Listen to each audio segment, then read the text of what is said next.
Evangelio de nuestro Señor Jesucristo según San Lucas. Jesús dijo a sus discípulos: No se enciende una lámpara para cubrirla con un recipiente o para ponerla debajo de la cama,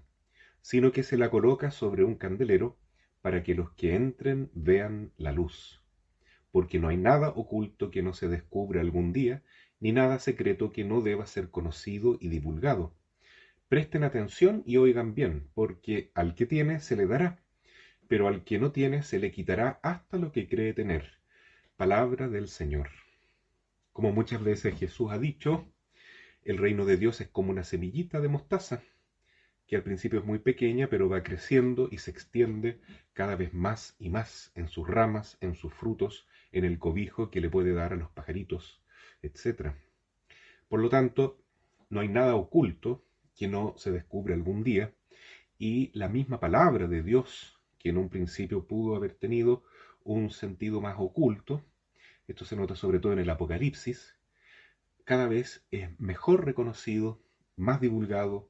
y más claro a medida que va pasando el tiempo, porque los secretos de Dios poco a poco se van manifestando para iluminar en el momento oportuno. Por eso es cierto que los discípulos son la luz del mundo, como Cristo lo es principalmente, y esta luz no se debe cubrir como una lámpara debajo de una cama, dice el Señor, sino que hay que iluminar, no para llamar la atención sobre la propia persona del profeta, sino para iluminar lo que quiere decir el Señor, lo que es el mensaje de la Iglesia, el testimonio de Cristo y de los santos. Y esto poco a poco se va desarrollando, pero en un clima también de mucho equilibrio personal, como vemos en la historia de los santos. Particularmente hoy recordamos a San Pío de Pietrelcina, que tenía esta marca visible en sus manos, en sus pies, en los estigmas de Cristo, visiblemente durante muchos años. Y él no andaba ostentándolos, llamando la atención, sino que los tenía cubiertos. No quería llamar la atención sobre sí mismo, sino sobre Cristo mismo. Porque si el Señor permitió eso, fue para mostrar que cada sacerdote tiene la marca de los clavos en sus manos y en sus pies. Es otro Cristo resucitado, pero que ha pasado por la cruz. Y sobre todo en el momento de la misa,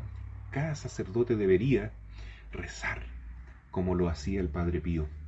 con esa conciencia de ser víctima, sacerdote y altar, es decir, otro Cristo.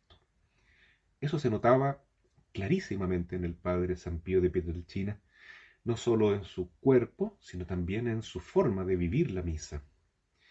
También cómo él se sacrificaba horas y horas atendiendo en el confesionario para ayudar a la redención, el perdón y la santificación de las almas, con dirección espiritual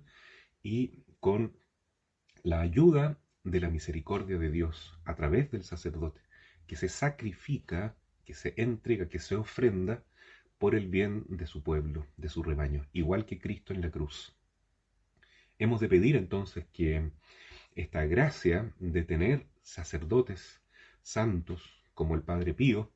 se extienda más y más en los tiempos que estamos viviendo, que son tiempos de confusión, de ambigüedad a veces por parte de la misma jerarquía de la Iglesia, que deja al pueblo perdido y confundido.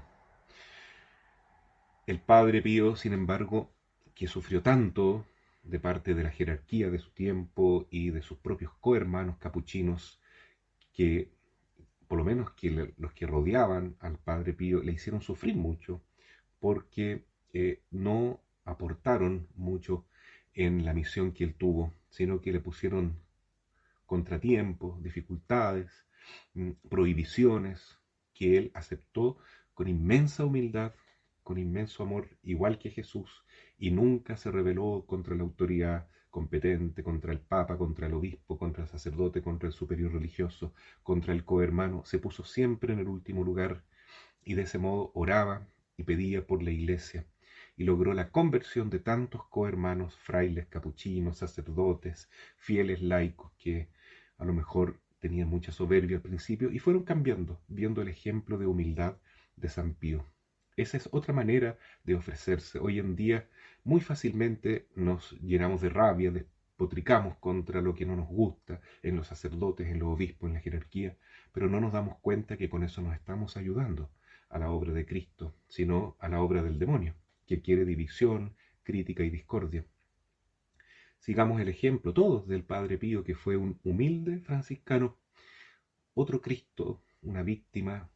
en la misa y un hombre totalmente entregado para replicar en su vida la voluntad divina de Jesús, que es salvar a toda la humanidad con esa luz inmensa que procede del que quiere hacer, sobre todo, la voluntad de Dios.